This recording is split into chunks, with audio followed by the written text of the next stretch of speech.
West Bengal joint entrance বোর্ডের তরফ থেকে 2026 সালের এএনএম জিএনএম এবং জেন পাসের পরীক্ষার তারিখ ঘোষণা করে দেওয়া হয়েছে। ফর্ম ফিল আপ খুব শীঘ্রই শুরু হবে। এই মুহূর্তে তোমরা দেখতে পাচ্ছ ওয়েস্ট বেঙ্গল জয়েন্ট এন্ট্রান্স বোর্ডের অফিসিয়াল ওয়েবসাইটে আমি রয়েছি।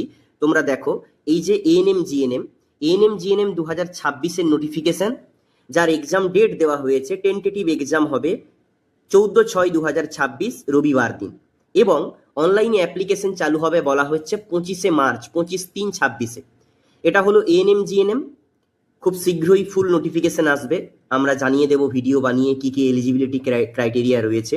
তো এটা হচ্ছে জেন পাস ইউজির এখানে দেখো টেন্টেটিভ ডেট অফ এক্সামিনেশন 7/6/2026, এটাও রবিবার। টিভ ডেট অফ অনলাইন অ্যাপ্লিকেশন 24/3/2026। ঠিক আছে, তাহলে মোটামুটি gen pass UG, ANM GNM 24-25 তারিখ থেকে অনলাইনে ফর্ম ফিল আপ হবে, এবং তার আগেই ফুল অফিসিয়াল নোটিফিকেশন এলে আমরা বিস্তারিত ভিডিও এবং বিস্তারিত ওয়েবসাইট পোস্ট আপডেট করে দেবো।